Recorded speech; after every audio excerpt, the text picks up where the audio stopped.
Good evening, Miss Howcroft. How are you tonight? I need blood, Doctor. Warm, rich, vibrant blood. Tell me, Thelma, why do you feel so attached to Mr. Elwood? Why him? I'm not sure, Doctor.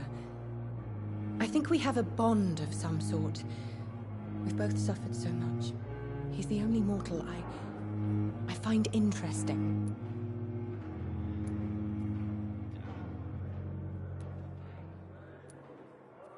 Do you plan to make him a vampire too? Of course not. How could I inflict my curse on anybody else? I'm not that cruel, Doctor. Would you say you and Mr. Elwood are romantically involved? No. No, Thomas is a delicate soul. Even though he disguises it. But I am not the woman he needs. No, for I am a vampire, Doctor. Tell me, Thelma, what do you really know about vampires? I saw one and he saw me. I watched him hunt and kill. I saw his terrible wounds heal as his victim died.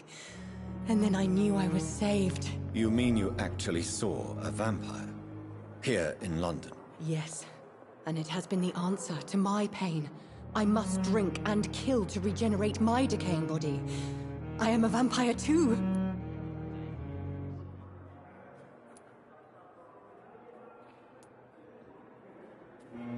You have no idea what problems your claim could cause if heard by the wrong people, Miss Howcroft. You must stop this nonsense, now. Why fear the truth? Strange things live in the dark, Dr. Reed. Strange and ancient beings that were here before this island even had a name.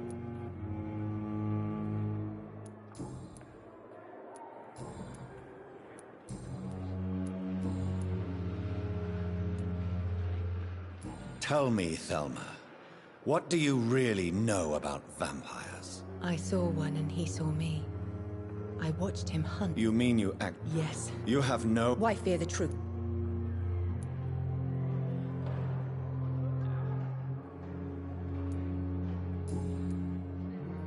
I'll leave you, Mistress of the Dark, to your nocturnal activities.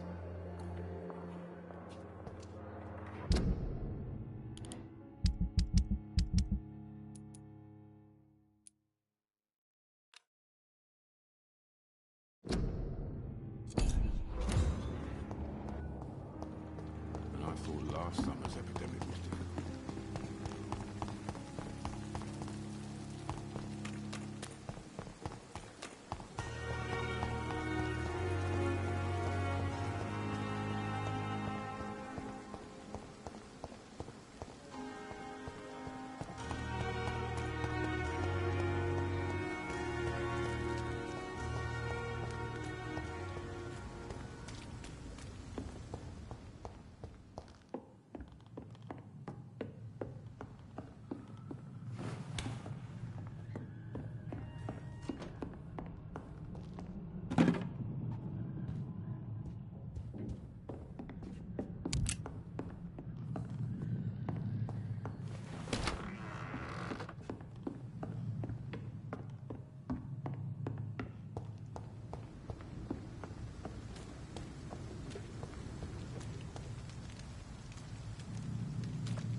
Good evening, sir. I'm Dr. Reed. May I help you? I don't know if a third opinion is needed. Your colleagues are already arguing about my condition. I see. Would you mind telling me more about your situation? I'm Harvey Fiddick. All I want is to get me bloody arm fixed properly. Tell me about yourself, Mr. Fiddick. I'm just a regular guy waiting to get his arm fixed, so I can return to work and to my family. I was more curious about what you were doing before being hospitalized. I'm a carpenter, and a good one too. But that means I need both arms to feed my family, Dr. Reed. Tell me about the doctors who are arguing about your case. Strickland and Aykroyd. They both want the best for me, but there's a lot of pride there. Doctors are no different from carpenters, it seems. What do you mean? I often had professional arguments with rivals on a building site. Difference is, I disagreed about wooden nails, not flesh and bones. Are you satisfied with your treatment here? Well, it's clear that I've chosen a bad time to be injured. Forgive my bluntness, but you seem overwhelmed by cases of the flu. I won't lie to you about it. I'm afraid we are. Are you sure you don't want to operate yourself, Dr. Reed? I have the feeling you're very capable. And your colleagues seem to think so too. In other circumstances, you would be right. But for now, I don't think I can take on the responsibility. My apologies.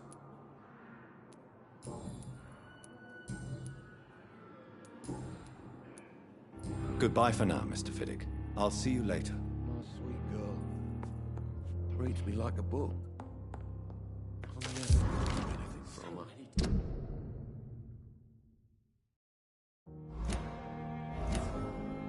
Still more coming. How can we be sure, Emmy?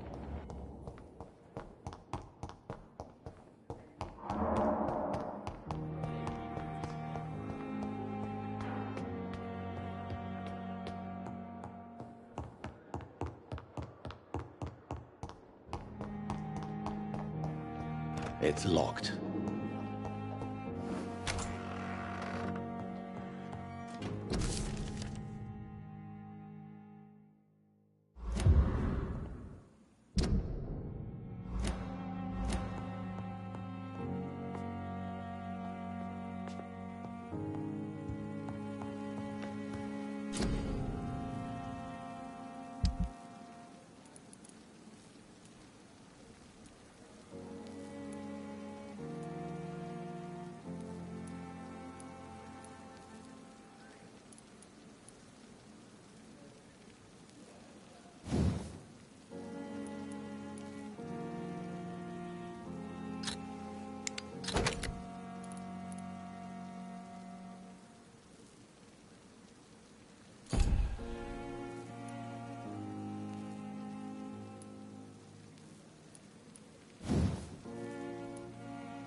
The flower's dying.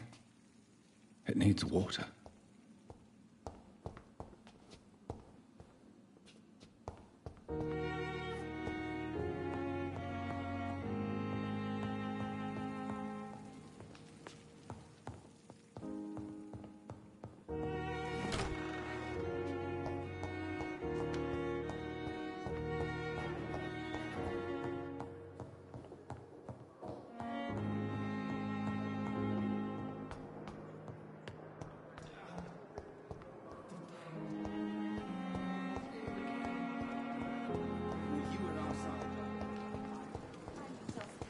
It is the last thing I wish to.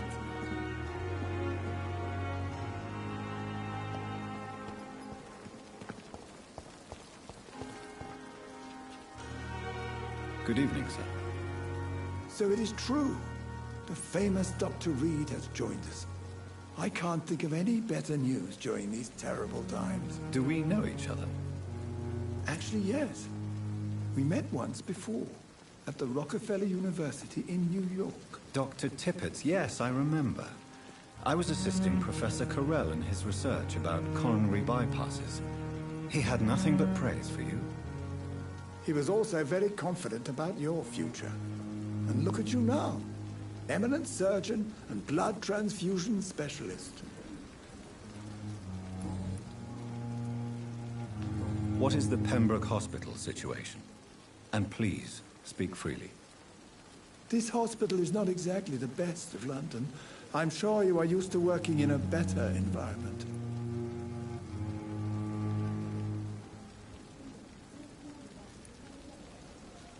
It's not exactly the best situation in London either.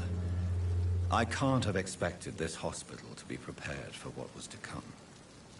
Don't be misled by appearances, Dr. Reed. This hospital does not lack talented people. It just lacks hope. What can you tell me about the staff in the hospital? Some are really good, and others are not so good. But during this troubled period, there is no time for slander. I prefer to focus on the positive character traits. Tell me more about cherished people, then. Nurse Brannigan is a pearl. She is the most helpful and dedicated nurse I've ever worked with. A clever and cheerful woman. You really seem to admire her skills. I'll go even further. If she was a man, she would be a damn fine practitioner. Any opinion about the management? I don't always agree with Dr. Swansea's reserve, but I must admit he does all he can to keep this facility running during this crisis. Ah, yes, the burden of command. I was fed up with this concept while serving as a medical officer. Don't get me wrong. Swansea's a good administrator. I just wish he would get out of his office now and again. You're exhausting yourself, Corcoran. Maybe you should think about preserving your strength. No. We must keep on healing all those poor souls. We are the last rampart before chaos. Once more, unto the breach.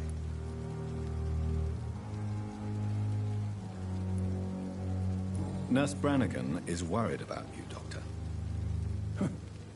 She should not have told you that.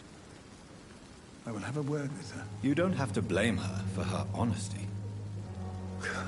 I'm not that kind of man, my dear Jonathan. Actually, Nurse Brannigan's opinion is the only one I may listen to.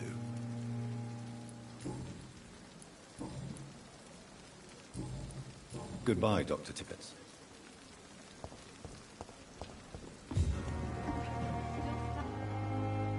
Good evening, Nurse Brannigan. Good evening, Doctor.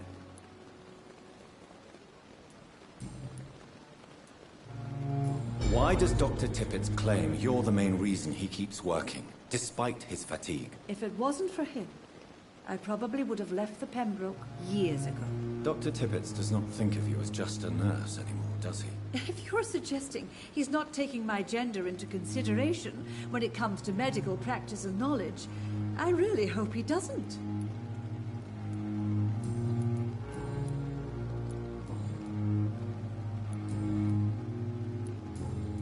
Goodbye, nurse. Call me if you need assistance.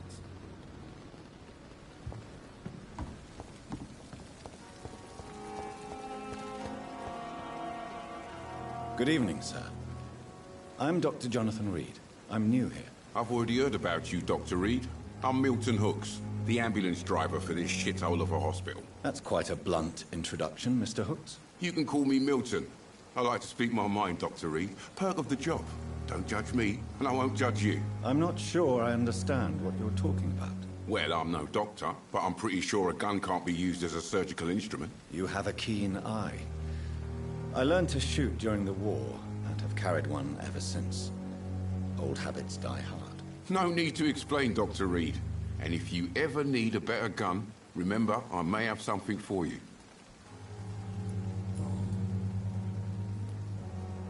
How is the situation around here? You want to hear the situation is all right? It's fucking awful. We lack everything, and it's getting worse every day. So what do you do exactly in this hospital? Apart from smuggling guns, I mean. I've been an ambulance driver since... too long, I guess. I bring sick people here night and day. It's a dirty job, but I get it done. Most of the time. Since you're on the front line, how is the sanitary situation in this vicinity? It's a complete disaster. It's even getting dangerous to enter some streets or buildings. Even the locals attack you. It sounds like things have been a bit rough recently. What's happened? Yesterday I got attacked by the patient I was bringing here. I escaped through the hospital's garden, but I lost my wallet when I was running. You left an infected patient outside the hospital? That's incredibly dangerous. Go there yourself if you want, but be careful, Doctor. I'd rather not bring your dead body back.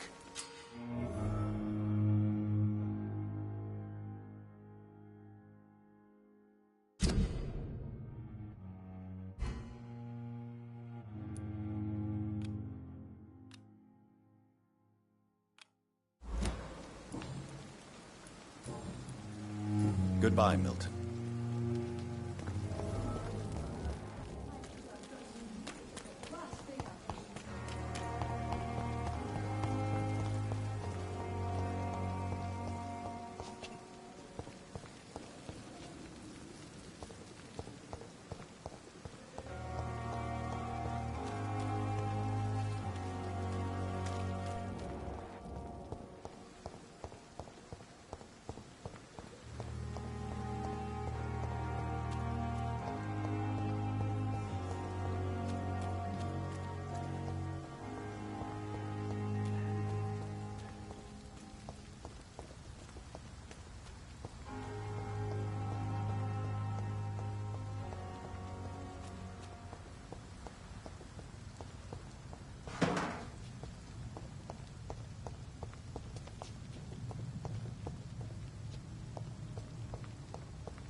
It's locked, all right.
It's locked.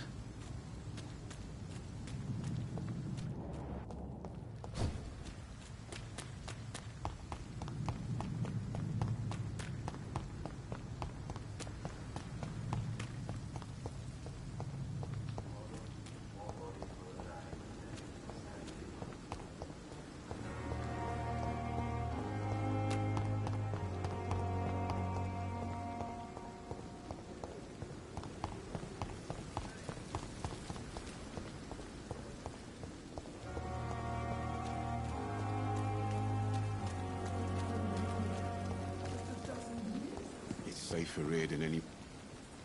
Good evening, Milton. Good evening, Doctor. Still trying to save lives? Are you really smuggling weapons through the hospital? And why not? I've already been attacked by patients, you know. And by gang members willing to steal my money. But you're not defending yourself. You're selling guns to civilians. You keep people alive your own way, Doctor. I offer them another way to protect their health.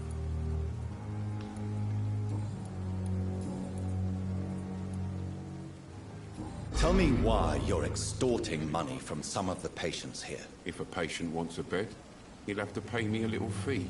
That's all. Where did you get the idea for such an immoral scam? Funny you should ask. The first time it was from a patient who bribed me to get a bed. It's only then I realized I could make a fortune.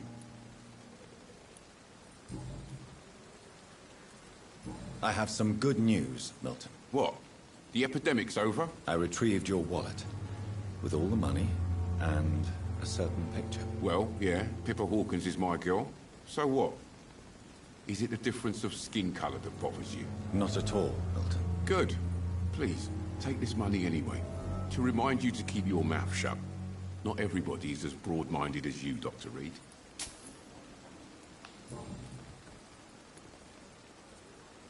What's going on between you and Nurse Hawkins? Pippa's tired. Tired of all this shit. Tired of all those corpses piling up. She's as depressed as I am.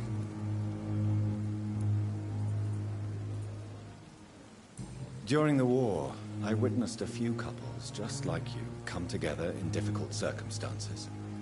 It can be very damaging. Maybe you're right. But we support each other. And that's all that matters. You do realize you could both get fired. Hospital staff are not meant to have intimate relationships with one another. Come on, Dr. Reed. Do you know how many rules are broken in this hospital every day just to keep it running? There's nothing wrong with what we're doing.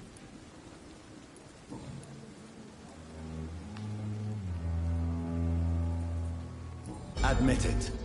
Nurse Hawkins is more than your lover. She's also your partner in crime. Of course she is. How else could I tell which bed is free? I need to know that. Have you no shame? Don't you see the city is crumbling down? Today people are ready to pay to get a hospital bed. Tomorrow we may be fighting for food.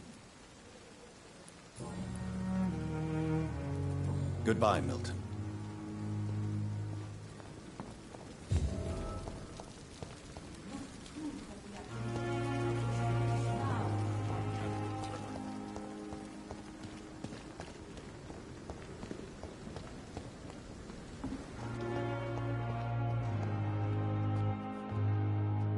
Good evening, nurse. Good evening, Doctor. I don't think we've been introduced yet. My name is Pippa Hawkins. And I'm Dr. Jonathan Reed. Dr. Swansea has recently offered me a position in this hospital. Well, it's a euphemism that your help will be appreciated, Doctor.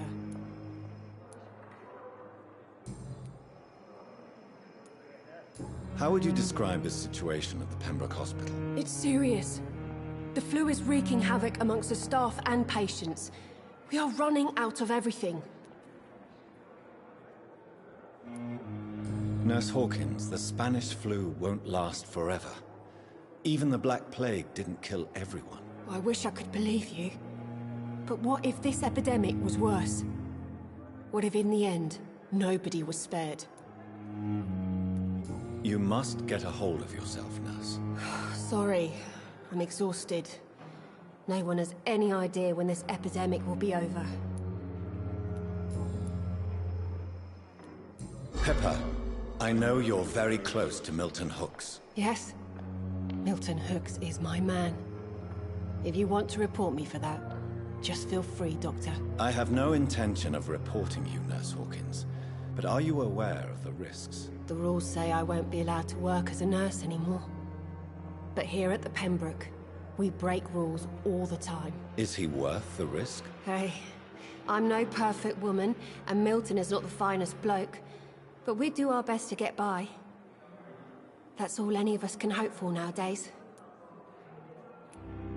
How long have you been a nurse? Or long enough to see that the epidemic is winning. And no matter how qualified you are, don't tell me you'll change that.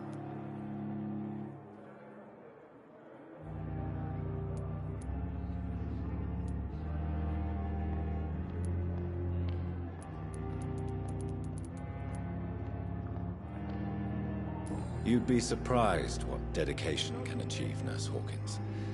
In medicine, sometimes we're just a test result away from a miracle. Sorry, Doctor. I don't want to sound bitter, but I'm just too tired to give a pep talk like Nurse Brannigan. How is the Pembroke staff coping with the epidemic? Well, not well. Milton, the ambulance driver, is even more grumpy than usual, especially concerning doctors. Why is Milton grumpy on a daily basis? Is it just an act? Milton's not the kind of man who's bothered about a bad reputation, whether he deserved it or not. Why does Milton dislike doctors? I don't know. Just ask him. But be warned, Milton is not the chatty type.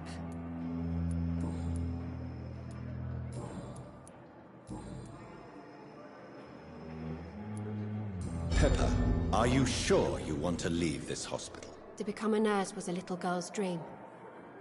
But in the end, I don't feel that useful. I want more. I want to make things change.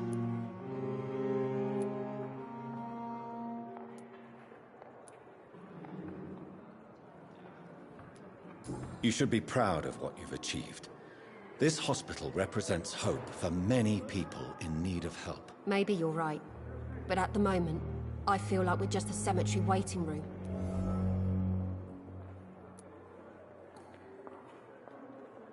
What steps are you prepared to take to feel more useful? I don't know yet. My sister believes that the real fight is in the streets nowadays. Maybe she's right. Maybe this is what I must do. And what about Milton Hooks? Does he share your point of view? For Milton, any change means more comfort and more peace.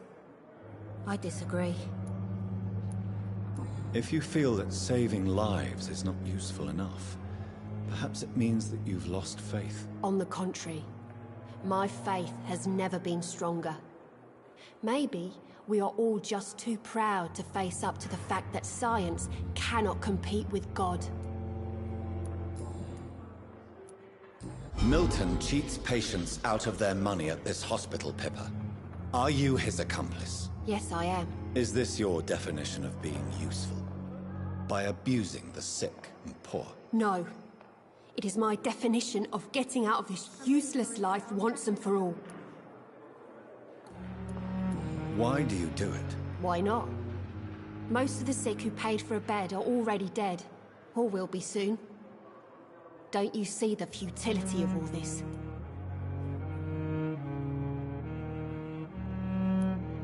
You put a price on hope.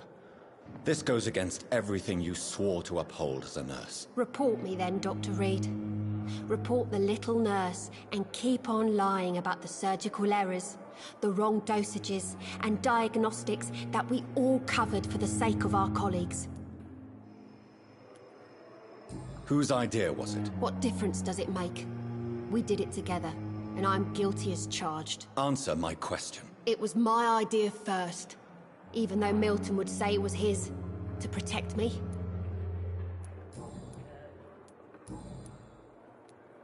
Goodbye, Nurse Hawkins.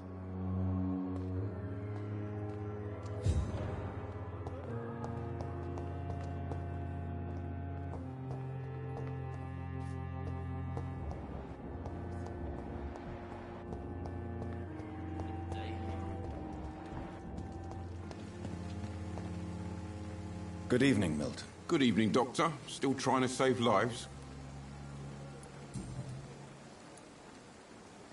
Do you know that Nurse Hawkins is thinking of leaving the hospital? That's not a surprise. We've talked about it already. Does it not bother you? Sometimes I think she may be right. We should run away while we can. Question is, where can we go? Where is it safe?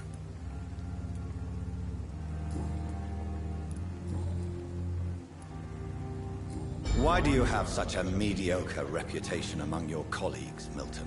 Fuck them. Nobody knows the horrors I've seen since working here. This city was sick long before the epidemic, Dr. Reed. I know it's a difficult task, but correct me if I'm wrong. Is this not the job you are paid to do? I've seen babies left to die while their brothers were properly fed. Underage girls and boys sold to all manner of perverts. I'm sorry, I don't know what to say. Yeah, exactly. We lack words. So excuse me if I don't look on the bright side of life.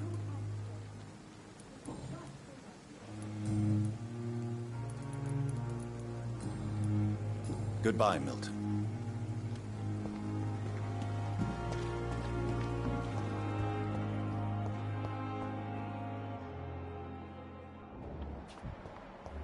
Time has lost its effect on me, but the suffering continues.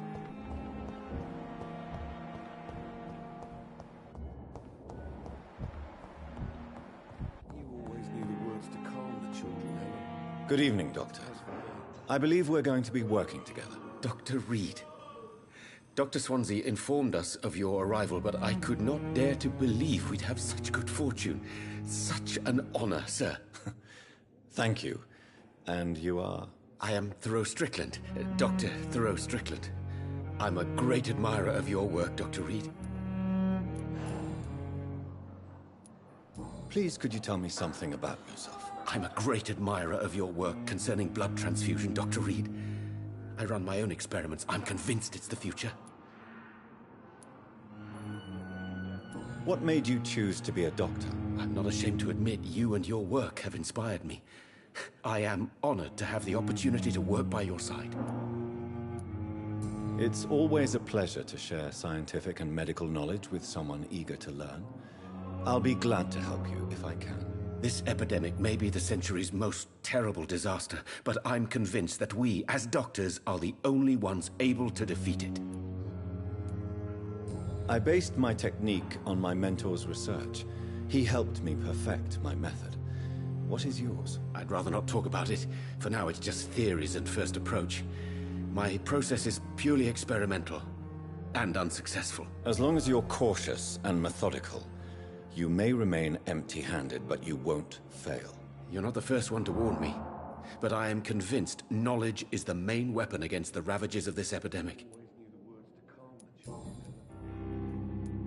What can you tell me about the Pembroke? Well, it has always been an honor to work with Dr. Swansea. But with your arrival, I can't think of a better opportunity to learn about blood transfusion. You seem quite optimistic. It's a rare and precious attitude in these difficult times. I'm convinced that this epidemic is a test of endurance and dedication for us men of science. Questions remain about our capacity to resolve the situation. True. Last summer, during the first wave of the epidemic, I used to joke with Milton about the extra work. We're not smiling now. Do you need help with anything in particular? Well, yes, maybe. I'm waiting for a batch of products I ordered for my personal research, yet my supplier seems to have vanished. Do you want me to play the errand boy for you? Oh no, Dr. Reed. But if you went personally to his shop, what with your reputation and all, he wouldn't dare to refuse the products I need. I see. Well, give me the address, for I may pass by if I have time. What do you think of Dr. Ackroyd's aversion to modern medical methods? It's a shame he's so narrow-minded. Dr. Swansea taught me that science is about exploring uncharted territory.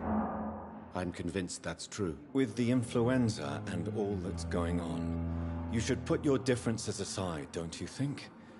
Why is it so difficult to work together?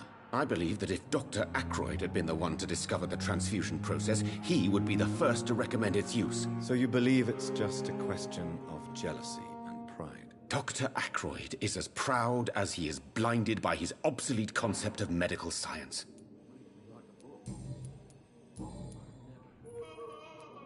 Tell me more about your willingness to experiment with new medical techniques. Harvey Fiddick is a patient suffering from a severe injury that could cripple him if not treated correctly. I'm convinced your blood transfusion technique could help him. What is it you really want? To save him, or to prove your point? Fair question. I want nothing but to save my patient, Dr. Reed. Especially since I know Mr. Fiddick's story. Tell me Mr. Fiddick's story. Our first diagnosis was compromised because Mr. Fiddick lied to us about the real origin of his injury. He first claimed it was an accident. But why would he hide such crucial information from us? Because he is a proud father, ashamed of putting his children at risk because of his own negligence.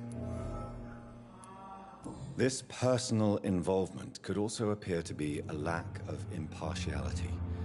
You must know that a good surgeon must remain neutral. I agree. But that does not excuse Dr. Ackroyd's behavior, a man who did not even take time to converse with his patient. Do you think keeping his distance was a mistake? All I know is that I'm taking care of human beings, with desires, hopes and fears.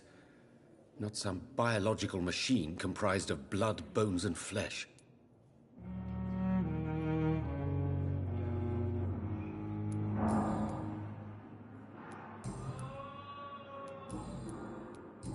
Goodbye, Dr. Strickland.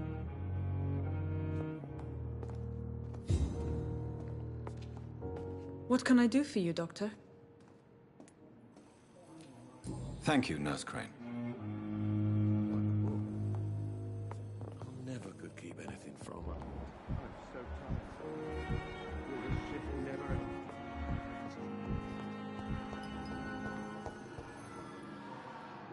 I'm quite busy right now, Dr. Reed.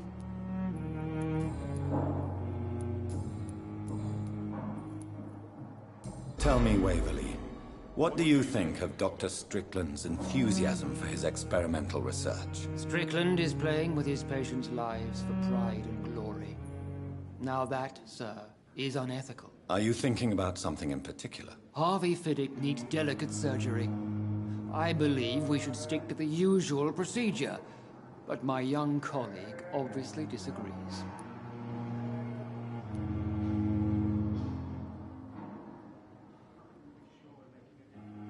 And are you not afraid that your rivalry with Strickland may be blinding you? Rivalry? I guess you could call it that. But I will never be childish enough to let my personal feelings affect my judgment. Why do you wish to lead this surgery? I strongly believe that Mr. Fiddick should not be butchered to test an unproven procedure.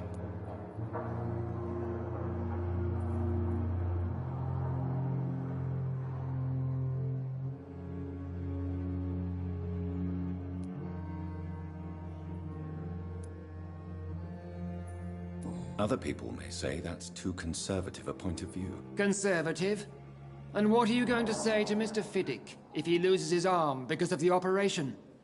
Because that's what's going to happen if the surgery is a failure.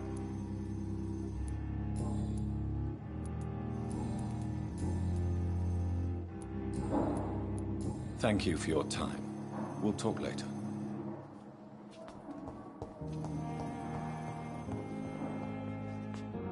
Good evening, Mr. Fiddick. Good evening, Dr. Reed.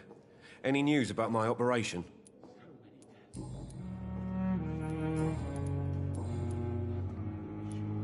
You seem worried about the safety of your family. And it's obviously the reason why your wound troubles you so much. I cannot give up on my children now. They both need me living. What about their mother, if I may ask? She died in 1915 during one of the first Zeppelin raids. We never found her body. Tell me more about the death of your wife, Harvey. 1915. I was in the army, building workshops for the Royal Flying Corps.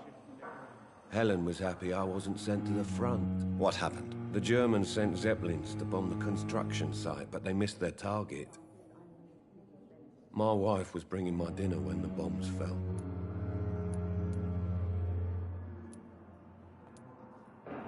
I'm sorry for your loss. So many died during the bombings. I served in France and witnessed the carnage there. I would like to say that she didn't suffer. Truth is, I have no idea. I just know that I'm all that me kids have. Poor little bleeders.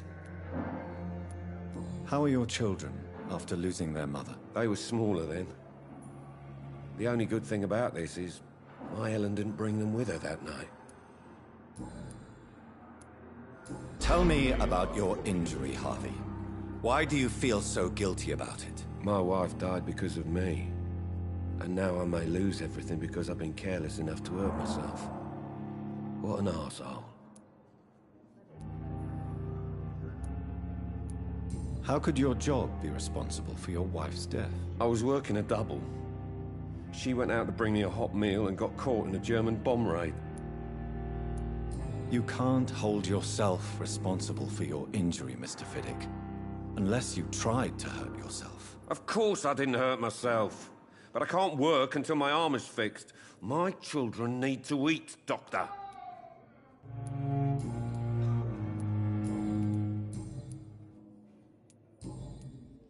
Goodbye for now, Mr. Fiddick. I'll see you later. As for me... Good evening, Dr. Strickland. And good evening to you, Dr. Reed. Can I be of any help?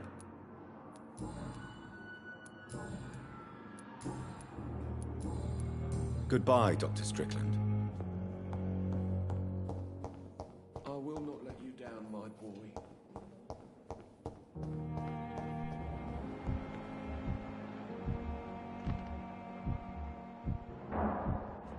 Circumstances, I'm willing to give him the benefit of the doubt. Good evening, Doctor. How is my son doing?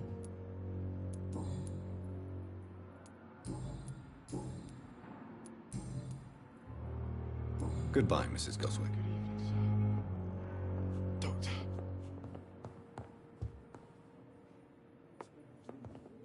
You always knew the words to calm the children.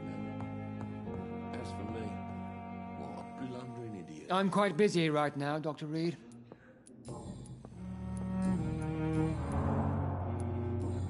Thank you for your time. We'll talk later.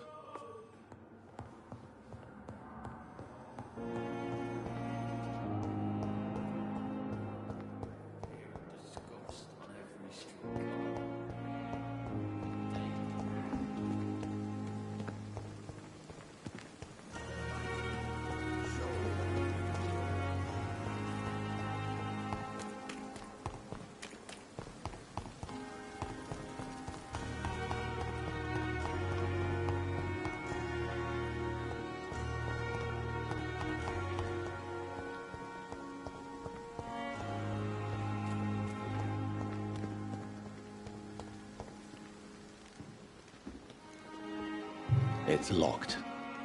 It never... Good evening, Dr. Reed. Such a pleasure to see you again.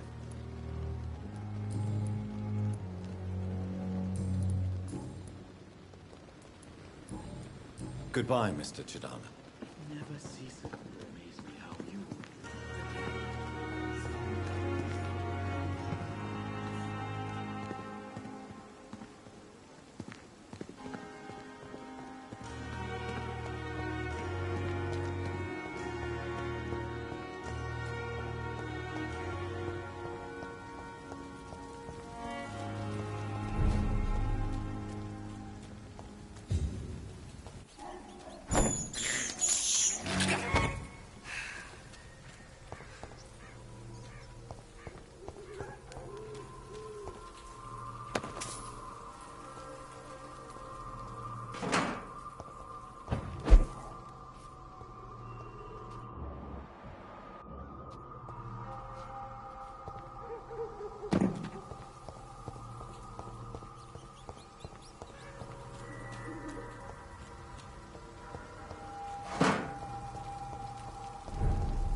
I cannot enter.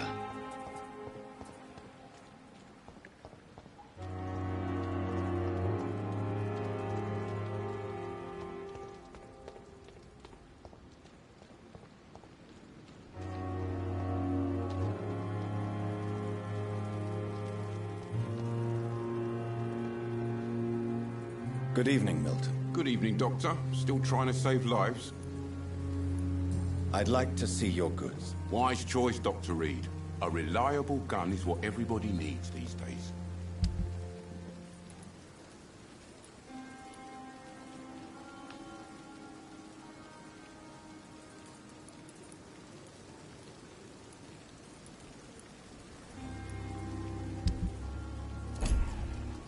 Pembroke is so lucky to have Dr. Reed, you know. I met him in New York.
It's locked.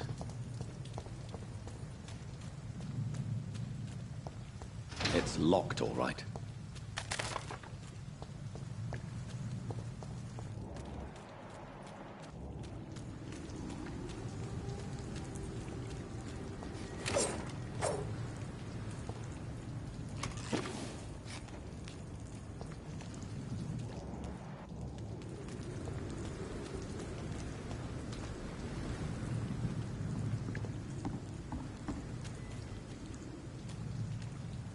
It's locked.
It's locked, all right. Good evening, sir. Who the fuck are you? Don't you see I'm busy here? Dr. Jonathan Reed, that's who I am. And who are you? Ah, some fancy gentleman we've got here. Clear off. We don't want strangers on our streets. So you won't tell me your name, then? The name is Booth Digby. Maybe I'll ask my boys to break one or two of your bones, just so you remember it. Are you some kind of vigilante patrolling these streets at night? Something like that, but the police aren't in charge here. We are, see? So you're a concerned criminal, is that it? Using funny jokes about me and my boys, are you? Fuck. You must have some balls. I saw many men like you during the war, Mr. Digby. Greedy little cockroaches who feed on despair. I could kill you for saying that. But, nah. You've been a soldier. I can respect that. So, tell me about your gang, then. What? Have you got a death wish? You really want me to answer that? Well, yes. You seem so proud of your status. Why not tell me who you're working for? Oi! I'm the boss, all right? The Wet Boot Boys work for me. All of them. Situation round here is better than other districts because of us. Because of me. What can you tell me about this part of town? Things ain't that bad, thanks to us. We give people what they need, and we control this borough. Well, you're not doing a very good job. People are still dying here, like everywhere else. Yeah, well, we can't be everywhere all the time. And Edwina says if we can find more guns, we could be more efficient. More efficient? Really? You should probably tell Edwina that guns are useless against diseases and infections. Incredible. You know what? You're lucky she can't hear you right now. She's more smart than patient. My sweet queen of the docks.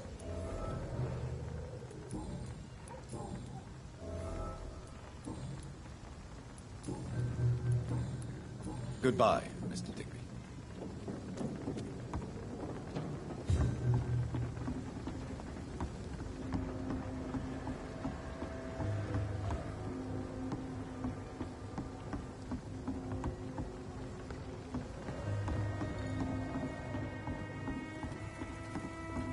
For now, everything seems under control.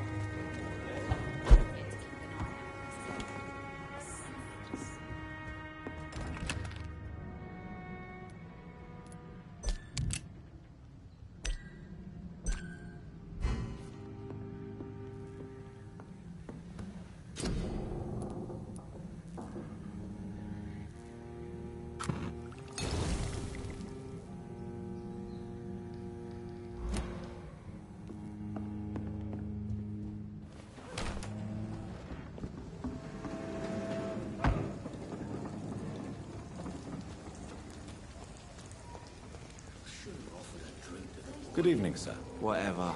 Don't you recognize me? We met a few nights ago. Don't take it personally. I spent a lot of energy forgetting what I did the night before. Yes, you had definitely drunk too much then as well. I'm Dr. Jonathan Reed. I'm Dyson Delaney. I'll try to remember you. This time. What do you do for a living, Mr. Delaney? I drink. I drink in the morning and at noon. I drink at night. And then I drink some more. Why do you drink so much? Maybe it's because I prefer dying slowly. Death can be so abrupt. Personally, I like to see mine coming at my own pace. You sound very sad, sir. That's because I am Doc. Don't you work at all? I'd love to, but I don't have the time. Didn't I tell you? Drink in the morning and at noon. I drink at night.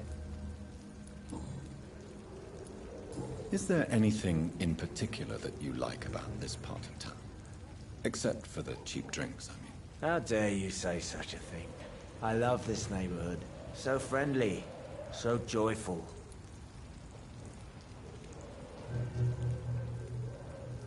No reason at all to rejoice, then? Life is hopeless and then we die, is that it? Let me tell you a story. All right. Go on. A few years ago, when I believed a resolute man could change things around here for good, a tragedy occurred nearby. What kind of tragedy? It was a bomb. Bomb that exploded and killed many people. Metal and blood everywhere. Shouts, fire, broken window of the shoe shop, the torn street light. You lost people you loved that day, didn't you? I've lost everything. But you know what the worst part is? I don't even remember where it happened. I've drunk so much to forget it, and now I can't remember where it was. I can't pay my homage to the dead. I'm sorry, Mr. Delaney. It's okay. If you ever find the place, just leave a flower for me there. Even if you tell me where it is, I'm not sure I'd memorize it. Is there anything in particular that you like about this part of town? Except for the cheap drinks, I mean. How dare you say such a thing?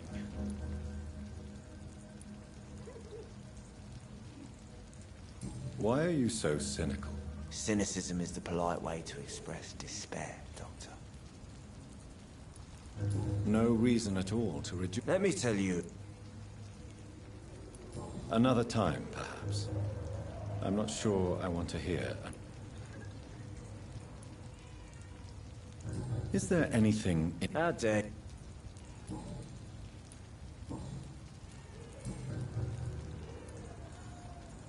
Surely you must have had dreams and expectations when you were young, like everybody else. Sure. I wanted things to change. To really change, and to change for good. The bigger the dream, the harder the fall. Sounds like you were an idealist, which is honorable. No, sir. I was an anarchist and I believed that exclusive property is a robbery in nature. I wanted a new world to rise from the ashes, Dr. Reed. Do you really think the world is that bad? No, I believe we all can choose to make it better. But most of us are too weak, too corrupt and too guilty. I failed for sure, but others will come. I want to know more about your past as an anarchist, Dyson. I'm still an anarchist, Doctor, make no mistake. I just reject violence as a tool to change the world, unlike my comrades. Do you still see your comrades, then? Even if you don't agree with their methods anymore, I mean. No. I hope they'll come to share my point of view one day. I'll raise my glass to that splendid idea. Do you believe in a bloodless revolution, then?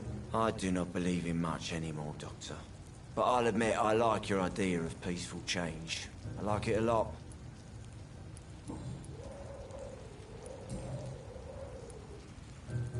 Goodbye, Mr. Delaney. Good evening, Mr. Delaney. What? Oh, you're that doctor. Inebriation aside, do you need medical help? Yes. I feel sicker than usual these days. Take this, then. And perhaps you could try to slow down the alcohol intake, too. Hey, Doc, you don't really want me to stop the only remedy I can afford.